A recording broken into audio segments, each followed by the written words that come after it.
Bismillahirrahmanirrahim. Assalamualaikum warahmatullahi wabarakatuh. Waalaikumsalam warahmatullahi wabarakatuh. Kaifa halukum ya akhwat? Alhamdulillah. Alhamdulillah. Alhamdulillahil alamin. Nahmaduhu wa nasta'inuhu wa nastaghfiruhu wa natubu ilaih. Shalatu wassalamu ala asyrofil anbiya'i wal mursalin sayyidina wa maulana Muhammadin amma ba'd. Ya, alhamdulillah pada pagi hari ini ya Allah takdirkan kita bisa bertemu kembali bersua untuk melaksanakan proses kegiatan belajar mengajar. Ya, sehat semuanya? Sehat. Oke, untuk mengawali pertemuan kita pada kesempatan kali ini, silakan di antara kalian untuk bisa memimpin untuk membaca doa terlebih dahulu. Silakan dipimpin. Musaidatan duaan raditu billahi rabba wa bil islami dina wa bi muhammadin nabiyya wa rasula rabbi zidni ilma warzuqni fahman bi rahmatika ya arhamar rahimin. Assalamualaikum warahmatullahi wabarakatuh. Waalaikumsalam warahmatullahi wabarakatuh. Oke, baik ya. Alhamdulillah kita sudah berdoa. Mudah-mudahan doa kita dijabah oleh Allah Subhanahu wa taala ya. Dan mudah-mudahan Allah mudahkan ya proses pembelajaran yang akan kita laksanakan, dan Allah mudahkan kita untuk bisa menyerap ilmu yang akan kita bahas pada kesempatan kali ini. Oke, baik. Sebelumnya saya ingin absen terlebih dahulu ya. Agia hadirah, Alifia, Ani, oke, Arfira, Anik, Pak Anik, Aniku. Oh, Aniku, oke, Ashifa, Aziza, hadirah, Azhara, hadirah, Bilqis, oke, Bilqis, ya, Gaida, Aina Gaida, oke, Hanindia, Karina, Kaila, Kasha, Kaisha, Marsha, Maitsa, Mufida, Nisfa, ya, oke, Raihanu, Raisha, Safira, Sekat,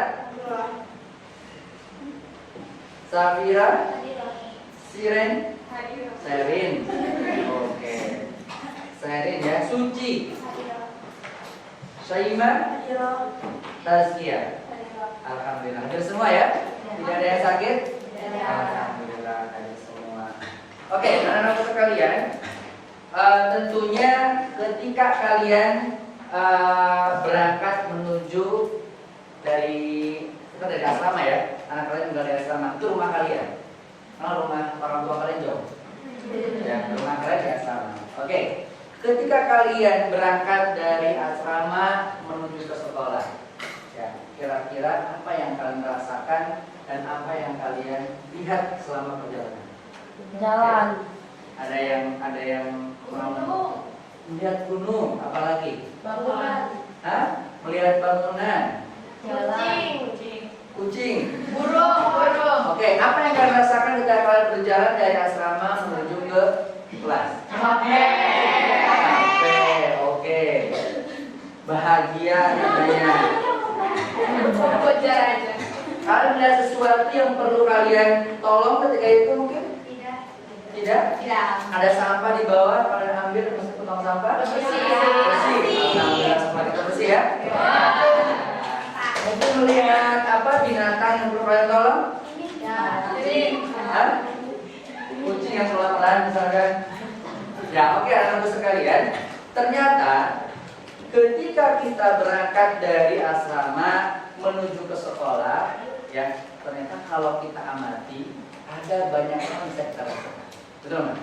Ya, tadi ternyata melihat gunung yang indah di sana. Indah nggak nonton gunung itu? Kejauhan indah ya. Ya, ketika kita dekat kita nggak tahu. Biasanya ada semak pohon dan sebagainya. Ya, mungkin kita gunung yang sangat indah. Melihat juga pohon gitu kan. Apalagi di belakang kita ada pohon durian. Kalau ada duriannya, kayaknya ngeliat ke atas tuh indah gitu. Kapan durian itu jatuh gitu ya? Nah, seperti itu. Ya. Atau hal-hal lain ternyata apa? Ketika kita mengamati sekeliling kita, ya, kita belajar mengamati menuju dari berasal mikroskop, banyak hal yang bisa kita lakukan. Banyak hal yang bisa kita amati. Ya, terlebih, ya tadi mungkin ada juga hal-hal yang perlu kita kita lakukan. Contoh ada sampah di bawah. Kalau kita ada kepedulian, kita bisa mengambilnya dan membawa tong sampah. Ya, harapannya itu semua bisa menambah atau memotivasi kita untuk menjadi yang terbaik. Oke, paham ya? Oke, saat ini ya untuk materi kita kali ini kita akan membahas ya terkait dengan apa tuh? Ibadah kurban. Ya, ibadah kurban. Ya, kalian pernah dengar? Pernah dengar kata-kata kurban? Pernah ya? Pernah melaksanakan? Pernah. Pernah mengamati ya kurban? Ada yang pernah dengar, mungkin ada yang pernah melaksanakannya. Ya, menyaksikan ketika kurban. Ya, tapi tidak salah kalau kita sekarang kita lebih detail untuk bisa mempelajari sehingga kalau mungkin kemarin kita baru tahu, maka saat ini kita memahami. Ya kan? Ketika kita sudah memahami, tinggal bagaimana nanti kita mempraktekannya seperti itu. Dan ya ibadah kurban ini ya menjadi salah satu bentuk kepedulian kita ya terhadap sesama. Ya, karena itu coba di sini kita perhatikan. Nah, coba amati. Ya. Saya ingin kalian coba mengamati gambar yang ada di atas ini. Ya, boleh kalian di sini dari pengamatan ini kalian boleh menyampaikan hasil pengamatan atau boleh nanti pertanyaan biar nanti kita bahas bersama-sama. Oke. Kenapa sapi? Kenapa sapi? Tidak ayam yang dipotong. Oke. Nah, Adiza belum tadi menyampaikan. Itu apa? Cara manual, misalnya tajam juga. Oke. Ketika memakai cara manual, pisaunya harus tajam. Oke, amazing ya. Luar biasa tadi disampaikan. Kenapa harus sapi? Terus juga kenapa yang motong harus laki-laki? Apalagi kenapa banyak yang ada di situ gitu kan? Ya, nanti kita akan bahas secara detail terkait dengan pelaksanaan pemotongan hewan kurban. Nah, di sini ada ketentuan hewan kurban. Ya, kira-kira apa ketentuan hewan kurban? Apakah semua hewan kurban bisa dikurbankan? Tidak. Ya. Oh, saya emang nggak mampu. Saya pengennya saya pengen kurban ikan saja. Boleh nggak? Nah, ikan mah tiap hari juga ada makannya. Tidak. Di antara hewan-hewan yang bisa dikurbankan, yang pertama adalah unta. Tahu unta? Tahu. Siapa yang pernah lihat unta? Aku. Siapa yang pernah melihat kurban hewan unta? Dan bagaimana cara menyembelihnya coba? Apakah sama seperti sapi dirobohin atau enggak? Pernah enggak? Nanti kita lihat. Yang kedua sapi. Ya, sapi. Ya, sapi minum. Sapi minum air. Susu. Ya, bukan susu tapi sapi minum air. Nah, yang kedua sapi. Sapi juga termasuk salah satu hewan yang boleh dikurban. Yang ketiga kerbau. Tahu kerbau? Oh. Ya. kerbau ya yang biasa apa namanya membajak sawah. Dan yang selanjutnya ada kambing, ya kambing yang familiar ya kita, ya kambing kayak mana-mana. Dan yang terakhir biri-biri, tau biri-biri nggak? Apa biri-biri? Hah? Apa bedanya? Biri-biri sama apa? Sama domba, sama kambing. Biasanya biri-biri itu berbulunya tebal. Selain daripada hewan-hewan ini, itu tidak termasuk dalam hewan kurban. Saya punya unta, tapi untanya misalkan baru lahiran, kira-kira boleh nggak dijadikan hewan kurban? Nah, ada juga batasan waktunya. Ya, di samping tadi hewannya, ada juga batasan waktu kapan dia boleh dijadikan hewan kurban. Di sini, ya, unta. Ya, di sini ada yang mengatakan unta yang sudah berumur 3 tahun. Ada juga yang mengatakan unta, salah satu syarat unta berumur 3 sampai 5 tahun. Ya, mana mungkin unta yang baru setahun 2 tahun, ya mungkin masih kecil ya, masih kecil. Dan di sini kurun waktunya 3 tahun. Karena unta itu biasanya hidupnya itulah sama. Sapi atau kerbau yang sudah berumur 2 tahun, ya kalau dia baru misalkan 1 tahun atau 5 bulan, berarti belum layak ya untuk dijadikan hewan kurban. Kambing yang sudah berumur 2 tahun, ya atau kalau bahasa orang kampung itu kambing yang sudah pulang giginya. Nggak tahu bahasa pulang apa ya, jelas itu yang bisa ataupun yang boleh untuk dikurban. Ya. Domba atau biri yang sudah berumur 1 tahun atau telah berganti nih, maksudnya pulang itu berganti gigi. Ya, pulang itu. Ya. Itu adalah ketentuan hewan kurban, yaitu apa namanya? Di samping hewan yang sudah tentukan, tapi juga waktu dari umur hewan tersebut juga berapa? Ya, paham? Paham sampai di sini? Ya, bisa paham? Tadi ada yang ketentuan hewan kurban, di sini ada binatang yang tidak boleh untuk kurban. Dalam artian apa? Binatang-binatang ini tadi disebutkan, ya, yang kita sebutkan itu ternyata juga bisa termasuk binatang atau hewan yang tidak diperbolehkan juga untuk menjadikan hewan kurban. Ya, nah sini. Nah, tidak diperlu berkurban dengan binatang dengan aib seperti di bawah ini. Yang pertama, penyakitnya terlihat dengan jelas. Nah, ketika sapi tersebut atau binatang kurban itu ya terlihat penyakitnya dengan jelas, maka itu tidak boleh dijadikan hewan kurban. Paham? Paham ya? Oke. Yang kedua, buta dan jelas terlihat kebutaannya. Kira-kira gimana cara kita mendeteksi kapan itu buta? Nah, ada bentuk hewan, ya? Atau misalnya kita lihat aja, kadang orang buta itu mungkin jalan seperti apa? Mungkin dia tuh nggak sama, ya? Nah, buta dan jelas terlihat butanya, pincang sekali, ya mungkin si kakinya gitu kan, soalnya pincangnya dia nggak bisa jalan, itu salah satu dia pincang, ya. Sum-sum tulangnya tidak ada karena kurus sekali. Nah, ini pun sama, ya.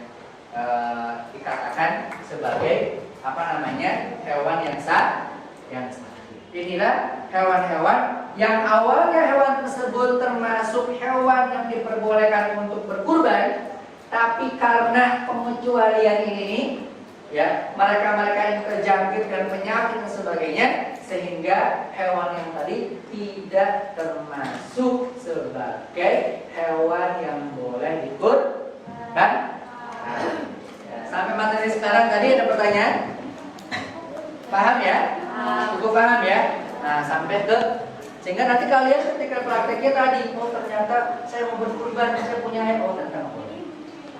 Karena bukan termasuk itu hewan yang boleh dikurban. dikurbankan. Waktu penyembelihan hewan kurban adalah setelah sholat Idul Adha. Makanya salah satu keutamaan dari bulan Dzulhijjah adalah adanya kurban. Kapan?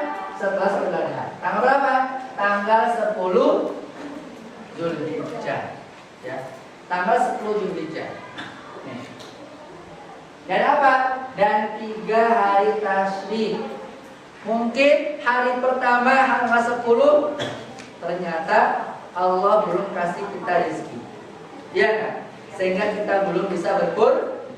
Oh, ternyata hari kedua, ketiga, ya, hari kedua, ketiga, hari ke-11, 12 dan ke-13 ternyata Allah beri rezeki kita. Kita bisa beli kambing, kita bisa beli sapi misalkan. Ternyata kita masih bisa berkurban. Karena kenapa? Karena waktu penyembelihan hewan kurban itu ada 4 hari. Tanggal 10, 11, 12 dan 13 Dzulhijjah. Ya. Dan hari-hari ini dikatakan hari apa? Hari tasyrik. Ya, itulah ketentuan. Ya, penyembelihan dilakukan pada siang hari atau sore hari. Ya, pada hari tersebut sebelum matahari terbenam pada tanggal 13 bulan Juli. Ya. Ada kata-kata, Pak, boleh nggak kita menyembelih misalkan jam 5:30 pagi? Boleh nggak kira-kira? Boleh nggak? Boleh nggak? Hah? Why? Hah? Ya, kalau sholat Idul Adha di tanggal 10, memang tiap hari sholat Idul Adha. Ya, ketika di tanggal 10 itu dilakukan setelah sholat Idul Adha. Tapi ketika tanggal 11, 12, 13, ya boleh kita tadi, ya di pagi hari, ya pagi-pagi misalkan jam 9 atau jam 6 sudah siap semua, itu boleh. Habis subuh boleh, ya habis subuh boleh, ya untuk penyembelihan. Tadi kan dianjurkan di sini, ya, supaya apa? Supaya luas, ya, paham ya? Ini ya, waktunya. Jadi tidak setiap hari kita bisa melakukan ibadah kurban, tidak setiap bulan kita bisa melakukan ibadah kurban, dan tidak setiap pekan kita bisa melakukan ibadah kurban. Hanya ada waktu yang sudah ditentukan oleh Allah Subhanahu Wa Taala, yaitu di tanggal 10, 11, 12 dan 13 Dzulhijjah. Kalian pernah mendapatkan daging kurban? Pernah nggak? Nah, ketika di rumah pernah ada yang ngasih daging kurban? Nah, pembagian daging kurban dibagi kepada fakir dan miskin. Ya, tapi di sini, ya ini adalah yang utama. Tapi kira-kira boleh nggak orang yang kafir, yang nggak fakir, yang nggak miskin memakan hewan daging kurban? Boleh nggak? Boleh. Ya, boleh. Tapi di sini diutamakan lebih dahulu fakir miskin. Karena kenapa? Kalau orang kaya dia makan daging biasa, betul nggak? Betul nggak? Betul. Di sini tiap hari dia punya daging. Ya, daging sapi, daging kambing, daging berdaging-dagingan. Tapi bagi orang miskin belum tentu. Dan bisa jadi mereka mendapatkan daging itu ketika daging kurban. Ya, maka diprioritaskan orang-orang fakir miskin, ya, dalam keadaan masih mentah. Nah, ini yang membedakan. Ya, ada yang pernah dengar akikah? Pernah ya? Ya, akikah sama-sama memotong, ya, memotong hewan, kambing, ya, seperti itu. Nah, biasanya kalau akikah itu daging itu dibagikan ketika sudah masak, ya, digulai.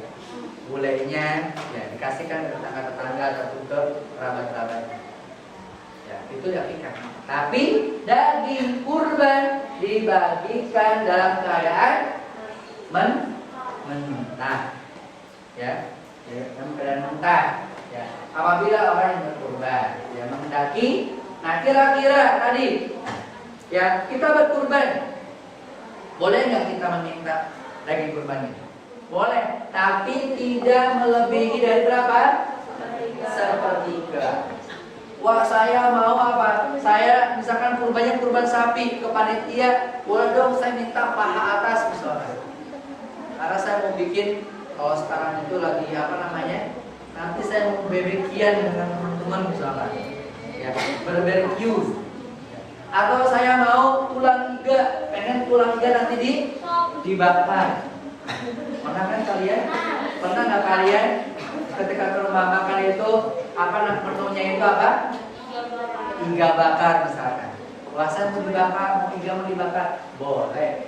Ya, asal apa? Asal jangan apa? Udahlah, saya mau berkurban nih. Saya kurbannya misalkan 1 ekor kambing. Tapi nanti selain kepalanya saya mau ambil semua. Itu yang tidak boleh. Tidak boleh. Ya, hanya sepertiganya yang bisa kita ambil untuk si kurban. Ya, ini dia hikmah pelaksanaan kurban. Sih Pak, kira-kira apa kira-kira hikmahnya sih Pak? Sayang Allah. Apalagi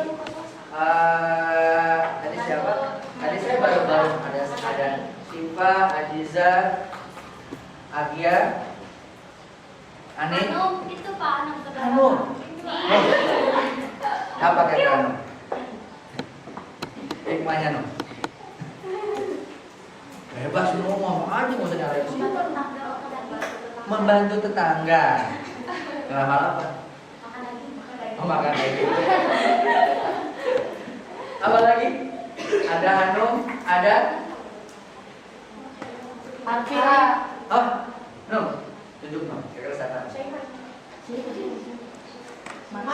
Marsha. Kira-kira apa hikmahnya? Membantu saya pakai mesin teh berbagi. Oke, berbagi. Ya, bisa membantu para fakir miskin. Oke, Marsha, satu orang lagi siapa kira-kira? Oh iya. Mempererat silaturahim, amazing. Oke, di antara hikmah pelaksanaan kurban ternyata banyak sekali yang saya sebutkan. Ya, di sini dikatakan menghidupkan sunnah para nabi terdahulu, khususnya sunnah Nabi Ibrahim.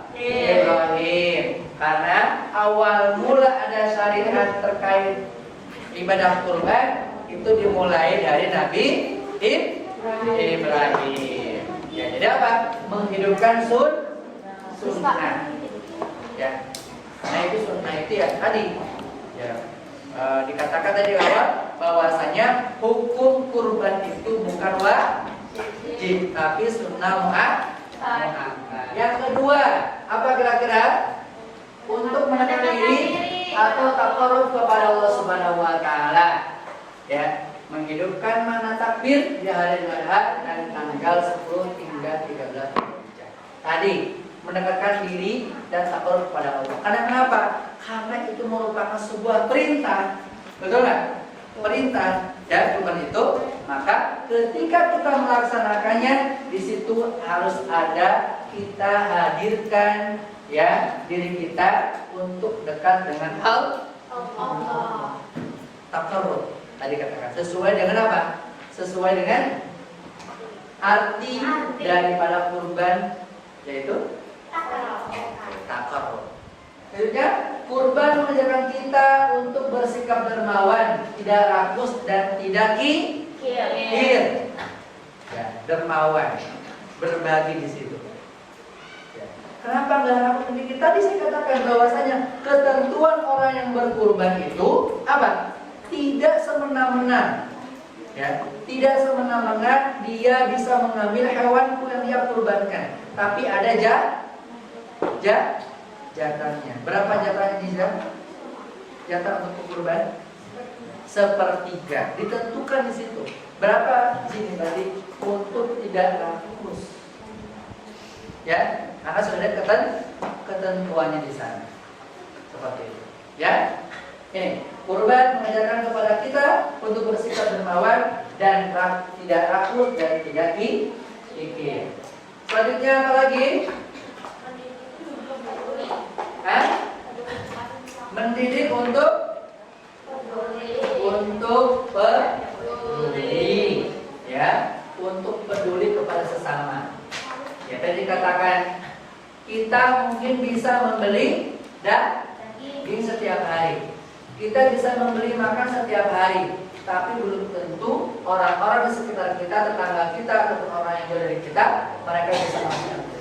Maka ketika ada momentum kurban, ya mereka senang. Kebetulan itu hal yang kita temukan setiap hari. Ya, mendidik kita untuk membunuh sifat kebinatangan. Ya, di antara sifat kebinatangan yang harus kita musnahkan adalah tamak. Apa tamak? Ada tamak, rakus, sikap ingin menang sendiri, sewenang-wenang kepada orang lain. Ya, ini adalah ya hikmah ya yang harus kita ambil, yang harus kita perhatikan ya dari pelaksanaan ibadah kurban. Ketika kita sudah tahu, sudah paham banyak sekali hikmah-hikmahnya, pelajarannya, tentunya kita harus bisa mengaplikasikan, termotivasi. Pernah dengar nggak kalian? Pernah dengar nggak? Ada beberapa anak kecil, ya, anak kecil pernah lihat di berita, ya, satu kelompok anak-anak kecil, ya, yang ia menyerahkan hewan kurban ketika malam Idul Adha. Ada anak kecil, dia masih kecil, umurnya belasan tahun seperti kalian, ya, seperti kalian. Ya. Ketika pada malam Idul Adha, mereka berbondong-bondong menyerahkan hewan kurban kepada panitia.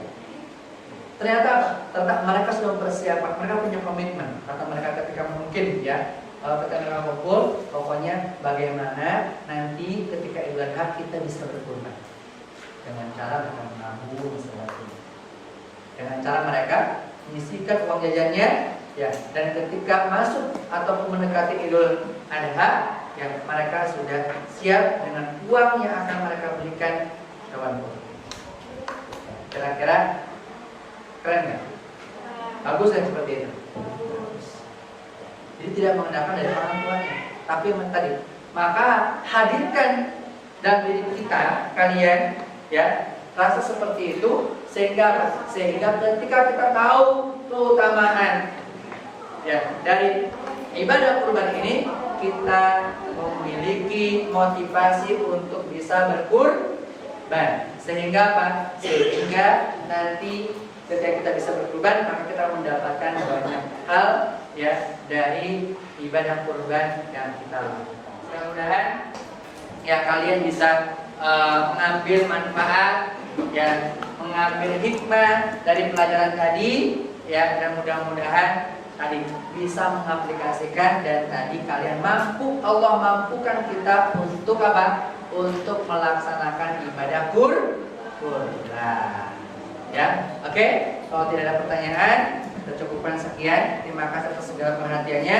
Mudah-mudahan tadi apa yang disampaikan yang menjadi ilmu yang bermanfaat untuk kita semuanya. Amin ya rabbal alamin. Kita akhiri pertemuan kita dengan sama-sama ucapkan alhamdulillahirobbilalamin. Subhanallahumma wa bihamdika asyhadu an la ilaha illa anta astaghfiruka wa atubu ilaik. Terima kasih untuk perhatiannya. Wassalamualaikum warahmatullahi wabarakatuh. Waalaikumsalam.